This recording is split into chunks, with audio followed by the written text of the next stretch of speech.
খুবই গুরুত্বপূর্ণ একটি জায়গা থেকে আমরা দেখব। সেই জায়গায় যাওয়ার আগে আমাদের অতি পরিচিত একটি ঘটনার কথা একটু কাহিনী আকারে আপনাদেরকে বলি। বহু বছর আগে, বলাই সালটা 1953 সাল, দুজন ব্যক্তি যাত্রা করেছিল হিমালয়ের উদ্দেশ্যে, এবং তারা হিমালয়ের সর্বোচ্চ চূড়া, আমরা নামটা সকলের জানা আছে, ৮৮৪৮ মিটার পরিমাপ করেছিলেন অঙ্ক বসে রাধানাথ সিকদার। সেই ৮৮৪৮ মিটারে উঠতে গিয়ে তারা অনেক কষ্ট স্বীকার করেছিল, তাদের স্বাচ্ছন্দ্যকে অস্বীকার করেছিল। দুইজন ব্যক্তি, তেনজিং নরগে এবং এডওয়ার্ড হিলারি। ইনফ্যাক্ট যিনি ব্রিটিশ ভদ্রলোক ছিলেন এডওয়ার্ড হিলারি, তিনি পৌঁছাতে চেয়েছিলেন, কিন্তু তার একজন নেপাল থেকে শেরপার দরকার হয়েছিল। এই শেরপারা মূলত ভালো করে জানে যে পাহাড়ে উঠতে কিভাবে হয়, এবং শেরপার সাহায্য ছাড়া কখনোই কোনো পাহাড়ে ওঠা যায় না। এখনো পর্যন্ত যতজন সেই হিমালয় উচ্চ শৃঙ্গে তারা ওঠার চেষ্টা করে, তাদেরকে শেরপাদের সাহায্য নিতে হয়। সেদিন এডওয়ার্ড হিলারি সাহায্য নিয়েছিলেন তেনজিং নরগে, এবং তেনজিং নরগে তারা যাচ্ছেন, এবং বেস ক্যাম্পে যখন এসে পৌঁছলেন তখন দেখা যাচ্ছে প্রচন্ড বরফ জমে গিয়েছে, এবং তারা কিছুতেই তার পরের দিন ঘুম থেকে সকালে উঠে তারা উঠে যেতে পারছেন না। তারা সেখানেই মনে হচ্ছে শরীর বুঝি এখানে শুয়ে পড়তে চাইছে। তারা সেদিন অক্লান্ত, শুধু পরিশ্রম নয়, জীবনের ঝুঁকি নিয়ে তারা জীবনটাকেও তুচ্ছ মনে করে তারা সেদিনকে সেই এক্সপেডিশন করেছিল, তারা সেদিনকে সেই অভিযান করেছিল, কারণ তাদের মধ্যে একটা ত্যাগের শিক্ষা ছিল। তারা অনেক কিছু নিজেদেরকে অস্বীকার করেছিল। সেই কারণে 1953 সালে এডওয়ার্ড হিলারি এবং তেনজিং নরগে তারা সেই চূড়ান্ত পর্যায়ে তার ইতিহাস রচনা করতে পেরেছিল। প্রিয় ভাই বোন, আজকে ঈশ্বরের বাক্য থেকে আমরা দেখব মধ্যলিখিত সুসমাচার তার 16 অধ্যায় 24 পদ। মধ্যলিখিত সুসমাচার 16 অধ্যায় 24 পদ, দেখুন কি লেখা হয়েছে। এখানে লেখা হয়েছে, তখন যিশু আপন শিষ্যদিগকে কহিলেন, কি কহিলেন? কেহ যদি আমার পশ্চাৎ আসিতে ইচ্ছে করে, তবে সে আপনাকে অস্বীকার করুক, আপনার ক্রুশ তুলিয়ে নিক এবং আমার পশ্চাৎগামী হোক। তিনটা বিষয়, তার মধ্যে প্রথম বিষয়টা আমরা দেখছি, আমার পশ্চাৎ আসছে যারা ইচ্ছা করে, তারা নিজেকে অস্বীকার করুক। The one who is coming after me must deny himself. এখানে এই কথাটাই ঈশ্বরের আত্মা আমাদের অন্তরের সঙ্গে কথা বলতে চাইছেন। আজকে প্রিয় ভাই বোন যারা অনলাইনে দেখছেন, তাদের উদ্দেশ্যে আজকে মধ্যলিখিত সুসমাচার তার 16 অধ্যায় 24 পদে, যেখানে প্রভু যিশু বলছেন যে যারা আমার পেছনে আসতে চায়, যারা আমাকে অনুসরণ করে চলতে চায়, তারা যেন নিজেকে অস্বীকার করে। The one who is coming after me must deny himself. আমাদের সকলকে নিজেকে অস্বীকার করতে হবে। আজ সেই অস্বীকারের ব্যাপারটা আজ আমরা দেখব। আজ আমরা দেখব অস্বীকার বলতে কি বোঝানোর চেষ্টা করা হচ্ছে। যখন আমি মেসেজ তৈরি করছিলাম, তখন তিনটে জায়গা, তিনটে গুরুত্বপূর্ণ বিষয় সম্বন্ধে ঈশ্বর আমার সঙ্গে কথা বলছিলেন। আর সেই তিনটে জায়গা থেকে তিনটে বিষয় আমরা দেখব। তিন ধরনের মন, যে তিন ধরনের মনকে আমাদের অস্বীকার করতে হবে। অনেক সময় আমরা ভালো কোনো কাজ করতে চাই, অনেক সময় আমরা ভালো কোনো বিষয় নিয়ে চিন্তা ভাবনা করতে চাই, কিন্তু আমাদের মনগুলো আমাদেরকে বাধা দেয়। আজকে এমন তিনটে মনের কথা আমরা দেখব। একজন বিখ্যাত থিওলজিয়ান ছিলেন, তিনি এই তিনটি মনের কথা গভীরভাবে ব্যক্ত করেছেন। সেই তিনটি মনের বিষয় নিয়ে আমরা আজকে আলোচনা করব, যেটা আমাদের সামনে একটা বাধা স্বরূপ হয়ে দাঁড়াতে পারে। অনেক সময় আমরা বুঝতেও পারি না যে এমন কেন হচ্ছে। আমি তো চেষ্টা করেছি, আমি তো চেষ্টা করতে চাইছি, আমি তো সফল হতে চাইছি, আমি তো ঈশ্বরের রাজ্যের জন্য কিছু করতে চাইছি, কিন্তু কেন এমন হচ্ছে যে আমি শত চেষ্টা করেও আমি কিছুতেই সফল হতে পারছি না? মূলত তিনটে কারণ বা তিনটে মনের কারণে আমরা সফল হতে পারি না ঈশ্বরের রাজ্যের নির্বাহী। তাই আজকে যদি আপনাকে সফল হতে হয় ঈশ্বরের দ্বারা, যদি আপনি চান যে ঈশ্বর আপনাকে ব্যবহার করুন, তার রাজ্যের কাজে আপনাকে তৈরি করুন, আপনার সাংসারিক জীবনের মধ্য দিয়ে, আপনার সমস্ত কাজের মধ্য দিয়ে ঈশ্বর আপনাকে তুলে ধরুন, তাহলে তিনটি মন আপনাকে অস্বীকার করতে হবে। প্রথম মন হচ্ছে denial of a morbid mind। Morbid কথার মানে কি? মরবিডিটি মানে রুগ্ন, মানে অসুস্থ। যে মন অনেকটা অসুস্থ অবস্থায় রয়েছে, আমরা বুঝেও পারি না যে আমাদের মন কোন জায়গায় রয়েছে। প্রিয় ভাই বোন, আজকে অনেক সময় এই মরবিড মাইন্ডকে আমাদের অস্বীকার করতে হবে। এখানে বলছে যারা আমার পশ্চাৎ আইসে তাদেরকে নিজেকে অস্বীকার করা। এখানে নিজেকে অস্বীকার করার মানে নিজের মনকে অস্বীকার করা, মানে নিজের কর্তব্যকে। প্রথম বিষয় বলছে you have to deny your morbid mind, অর্থাৎ যে মন অসুস্থ অবস্থায় রয়েছে, যে মন বিকৃত অবস্থায় রয়েছে, যে মন অবস্থায় রয়েছে, সেই মনটাকে আপনাকে এবং আমাকে অস্বীকার করতে হবে। যারা ভালো মন্দের তফাৎ বুঝতে পারে না, কতগুলি বৈশিষ্ট্য বলছি এই ধরনের মন কি হতে পারে। যখন মানুষ অসুস্থ হয়, অনেক সময় দেখবেন মানুষকে চিনতে পারে না। ছেলেকে ভাবে তার স্ত্রী, অনেক সময় দেখবেন মানুষের মেমোরি লস হয়ে যায়। তখন দেখবেন ভালো মন্দের তফাৎ বুঝতে পারে না। আপনার মন যখন অসুস্থ অবস্থায় রয়েছে, তখন আপনি ভালো মন্দের তফাৎ বুঝতে পারেন না। তখন সাদা এবং কালোর তফাৎ আপনি বুঝতে পারেন না। সাদাকে ভাবেন কালো আর কালোকে ভাবেন সাদা। তখনই মনে রাখবেন আপনার মন অসুস্থ অবস্থায় রয়েছে। Your mind is a morbid mind, must be denied। সেটাকে অস্বীকার করতে হবে। You are not able to differentiate between what is to be taken and what is not to be taken। এই দোটানার মধ্যে সবসময় আপনার টানা পড়ে চলে।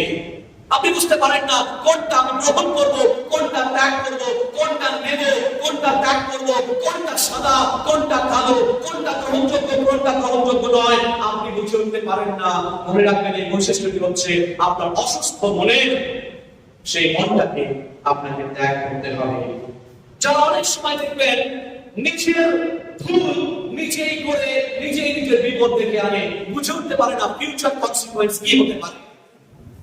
আমরা অনেক সময় এই ধরনের মনও আমাদের মধ্যে, আমরা নিজেদের বিপদ নিজেই ডেকে আনি। আমরা বুঝতে পারি না যে এই ধরনের যে কাজ করছি, এটা আমাদের মন আমাদেরকে অনেক সময় ভুল পথে পরিচালনা করে। কালগাছের মধ্যে অনেক সময় যে রায়টা বসে আছি সেই রায়টাই কেটে ফেলছি। অসুস্থ আপনার মন আপনাকে ভুল পথে পরিচালনা করছে। মনে রাখবেন সেই অসুস্থ মনকে আপনাকে ডিনাই করতে হবে।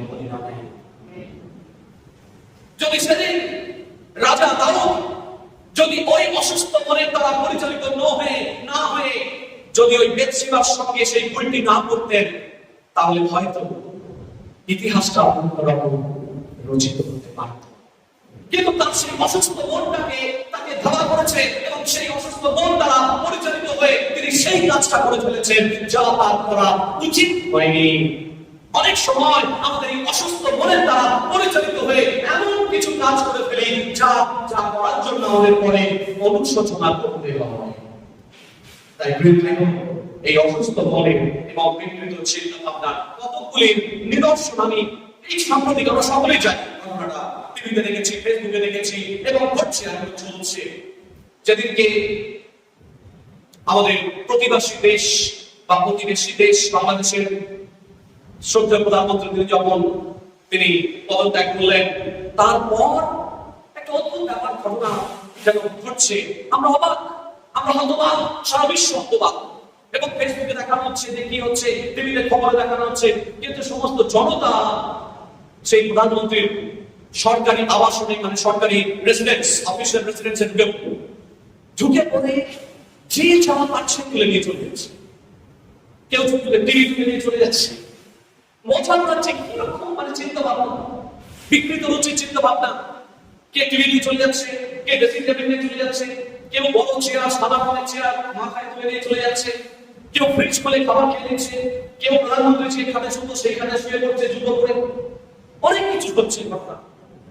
এ কিরকম? তারপরে ভালো আছে, কেউ অনেক পরে এসছে, খাবার খুলে কিছু পেল না, দেখাচ্ছে লঙ্কা পরে রয়েছে, লঙ্কাটা দিয়ে চলে সেখানে ঘটনা শেষ করে। প্রধানমন্ত্রী একটা বাসভবনের মধ্যে একটা বিরাট বড় বাগান আছে, সেই বাগানের মধ্যে পুঁই শাক রয়েছে, পুঁই শাক কেটে নিয়ে চলে যাচ্ছে। তারপরে সেই কাকুয়া ঘটনা কি বলে বলছে, সেটাও কেটে নিয়ে চলে যাচ্ছে। যে যা পারে সব লুটপাট চলছে। আমরা যখন হিন্দু ছিলাম একটা কথা বলা হতো, লুটপাট করবেন কি বলে, ওলট পালট করে নাও না কেরকম যেন বলা, একটা ছন্দ আছে,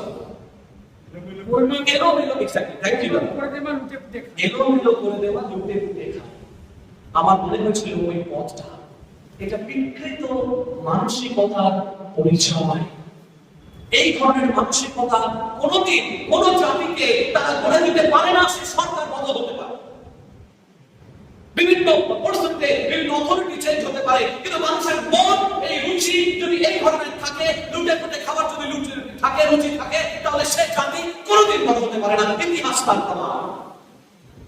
সেই বিকৃত চিন্তা ভাবনাগুলোকে ত্যাগ করতে হবে। কিছুদিন আগে ফেসবুকে দেখছি এই বিষয়গুলো চলছে। তার সুন্দর স্ত্রীকে ত্যাগ করেছে, বিয়ে করেছে, প্রেম করে সুন্দর স্ত্রীকে ত্যাগ করেছে এবং একটা ছেলেকে বিয়ে করেছে। বিকৃত রুচির পরিচয়। সবাই যেন একটা নেশায় বুঁদ হয়ে আছে।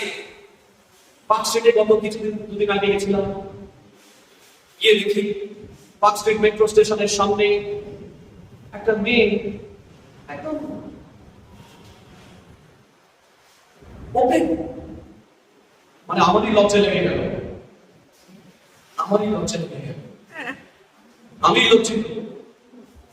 ওপেনলি এইভাবে চলছে, বিভিন্ন লোকের বিভিন্ন রকম নেশায় তারা বুঁদ হয়ে রয়েছে। প্রিয় ভাই বোন, আজকে এমন একটা মন, যে মন আমাদেরকে স্বেচ্ছাচার করতে বলে, কিন্তু ঈশ্বরের বাক্য বলে যদি ঈশ্বরের রাজ্যে আমাদেরকে ব্যবহৃত হতে হয়, তাহলে আমাদের সেই বিকৃত রুচির মনটাকে এবং সেই অসুস্থ মনটাকে, সেই রুগ্ন মনটাকে আমাদেরকে অস্বীকার করতে হবে। আমাদের জীবনের সেই অভিরুচিটাকে পাল্টাতে হবে। There must be a change. We must say no to it. সবকিছুতে আমি হ্যাঁ বলতে পারি না। যাদের জীবনে ঈশ্বরের হাত রয়েছে, তারা সবকিছুকে হ্যাঁ বলতে পারে না। Everything is not permissible. মনে রাখবেন, ঈশ্বরের রাজ্যে সবকিছু পারমিসিবল নয়। অন্যায় করে পারমিসিবল নয়, ভুল কথা বললে সেটা পারমিসিবল নয়। ঈশ্বরের রাজ্যে সমস্ত কিছু পারমিসিবল নয়। কোন একটা জায়গায় আপনাকে বলতে হবে না, না, না। আজকে আপনাকে এবং আমাকে বলতে হবে না। আমাদের অসুস্থ রুগ্ন যে মন আমাদেরকে বিকৃত চিন্তা দিচ্ছে, সেই চিন্তাটাকে বলতে হবে না।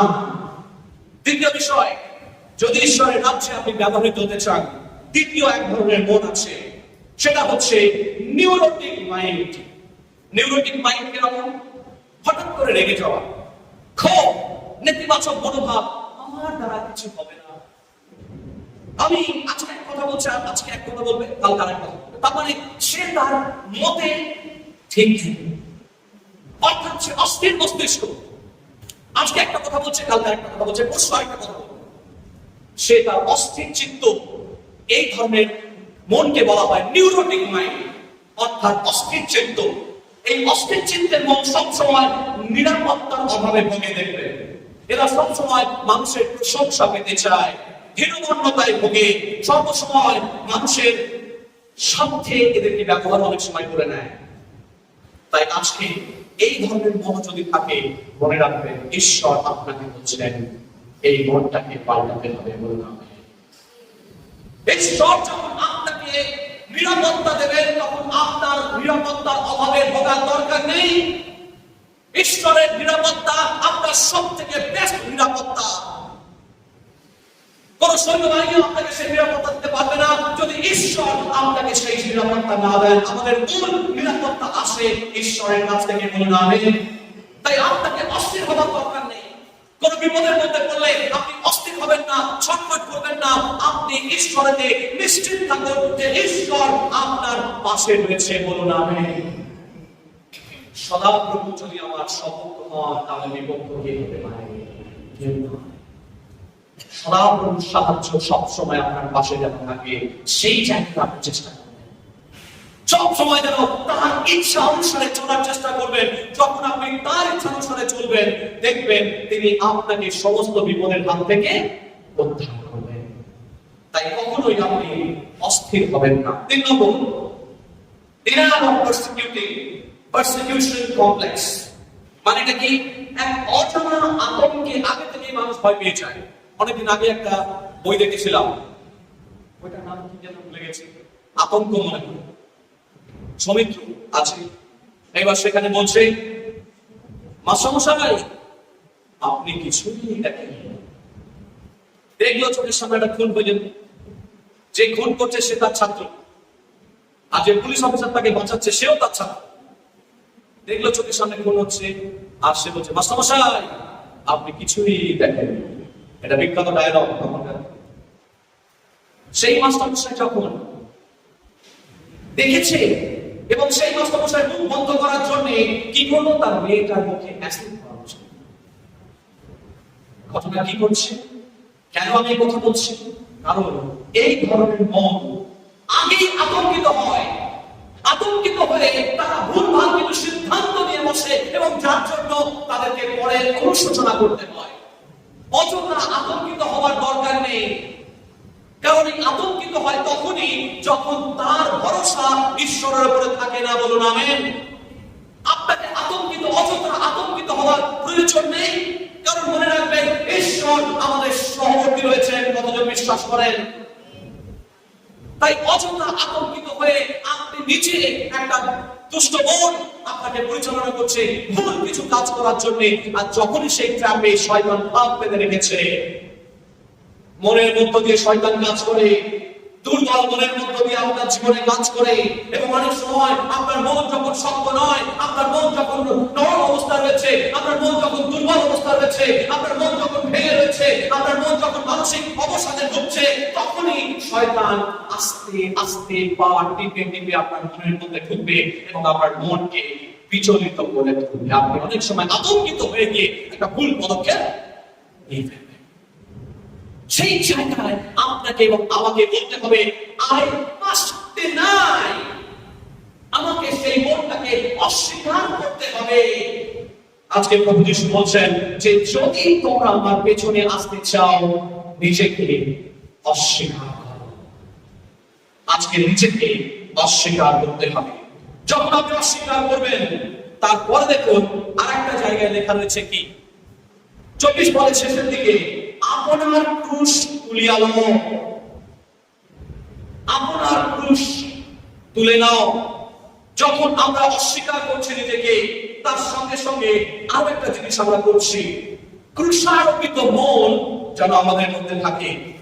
যে মন স্বার্থ চিন্তা করে না, যখন একটা সুন্দর মন আপনার মধ্যে থাকবে, যখন একটি সুস্বাস্থ্যকর মন আপনার মধ্যে থাকবে, তখন দেখবেন আপনি নিজের স্বার্থ বিষয়ে চিন্তা করতে পারবেন না।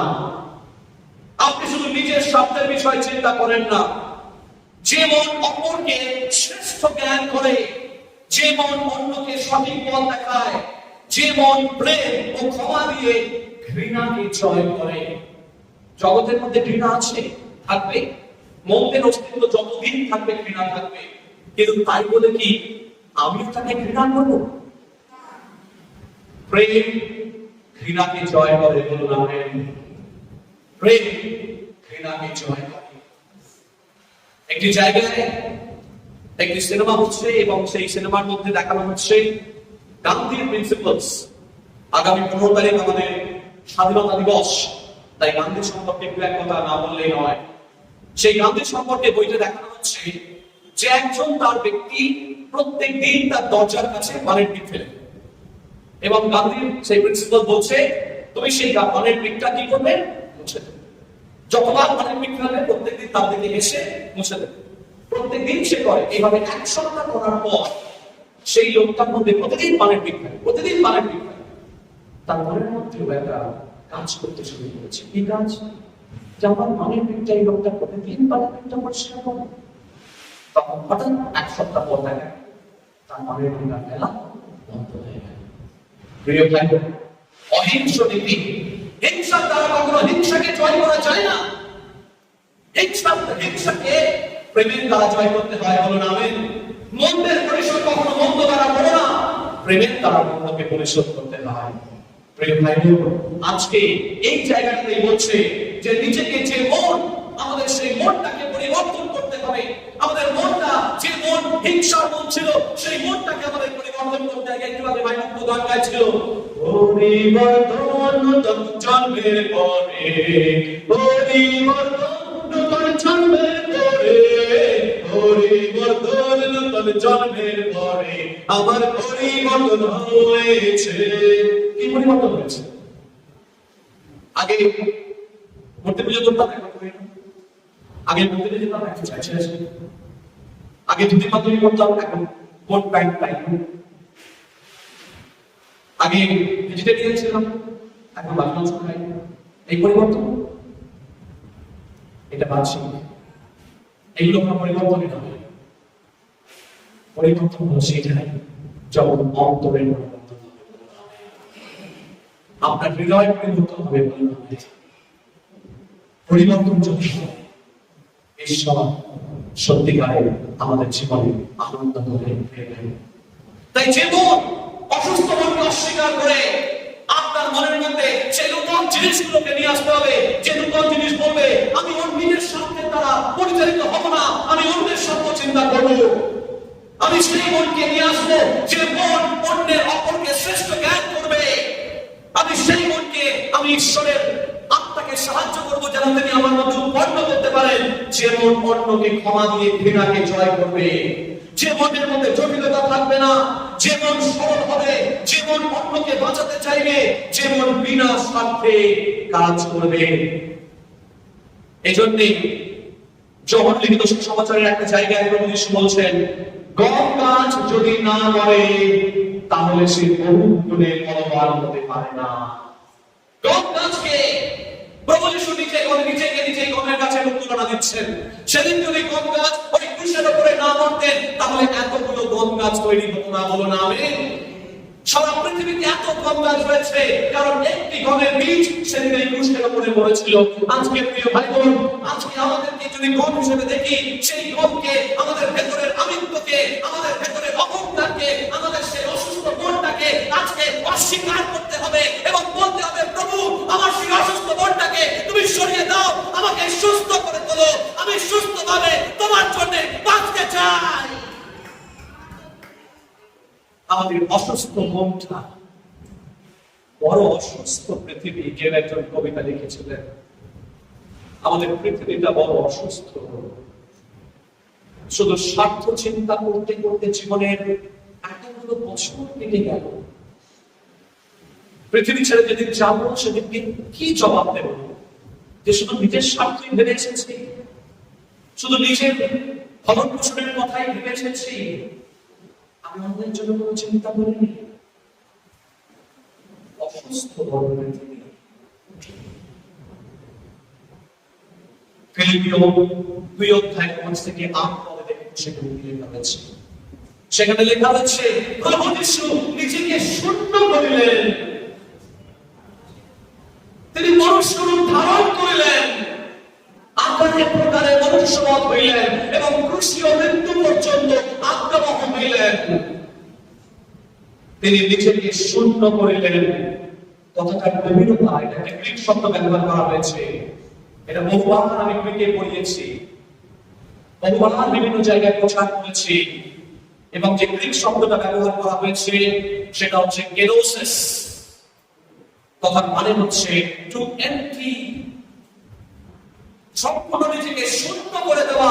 প্রভু যীশু সমস্ত প্রাচুর্য, সমস্ত ক্ষমতার অধিকারী ছিলেন এবং তিনি নিজেকে শূন্য করলেন। তার সমস্ত অহংবোধকে তিনি সরিয়ে রাখলেন রাখলেন, সমস্ত কিছুকে নিজেকে তিনি শূন্য করলেন, আকারে প্রকারে মনুষ্যবৎ হইলেন, মানুষের মতো করে তিনি পৃথিবীতে গেলেন। যিনি সমস্ত কিছুকে সৃষ্টি করেছেন, তিনি নিজেকে বৈভব ছেড়ে, প্রাচুর্য ছেড়ে তিনি নিজেকে শূন্য করলেন।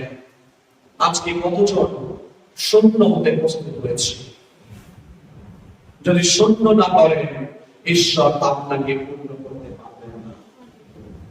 এই বোতলে জল আছে, কিন্তু জলটা যদি ভরতে থাকে, আমি আর দিয়ে প্রতিদিন দুধ ভরতে চাই, দুধ দিয়ে বোতলটাকে পূর্ণ করতে চাই, আমি কি পারবো? এই যে বোতলটা যদি দুধ ঢালতে চাই, আমি কি পারবো?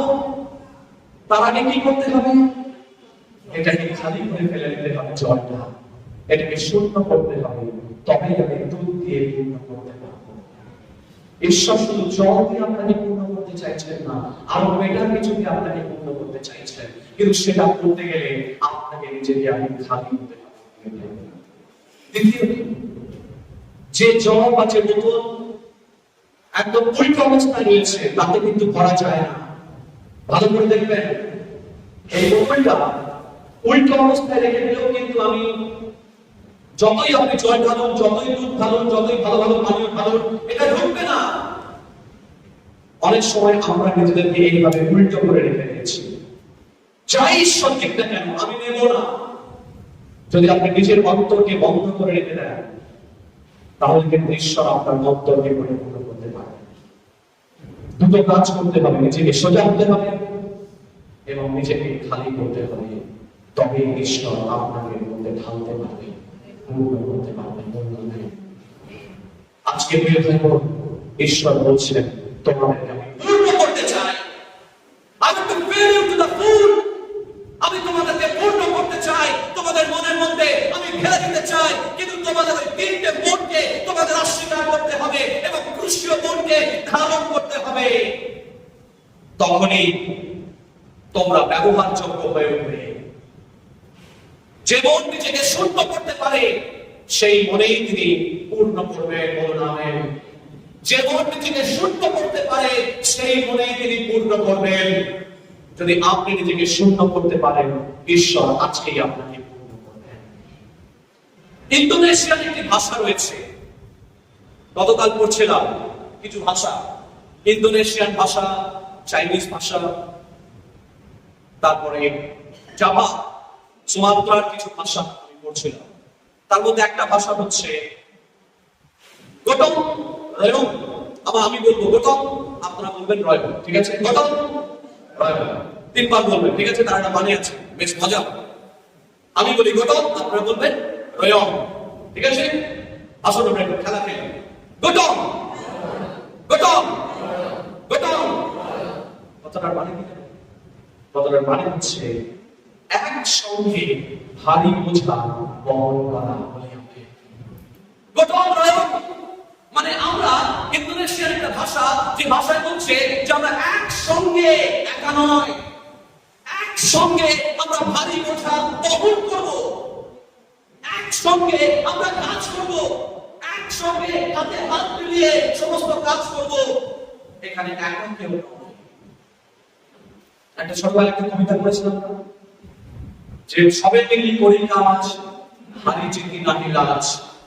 সবে মিলি করি কাজ, সকলে মিলে আসি, আমরা একসঙ্গে কাজ করি। সেই একসঙ্গে কাজ করার নামই হচ্ছে ইন্দোনেশিয়ান ভাষায় বলছে গটম রয়ং।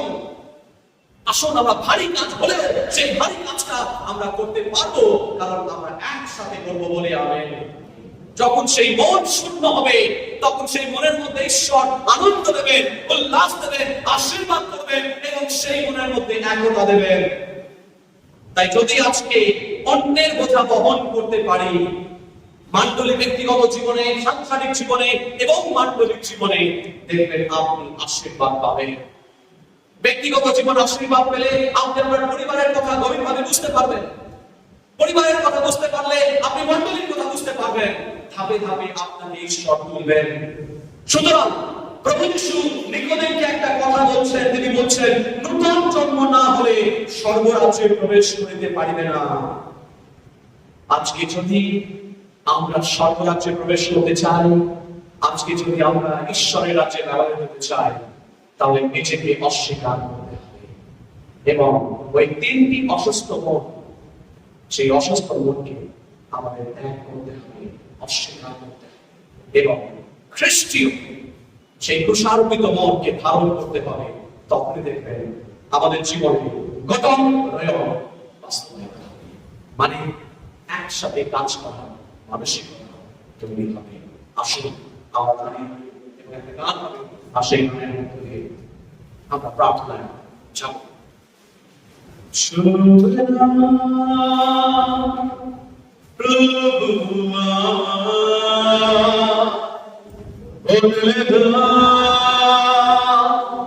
যিশু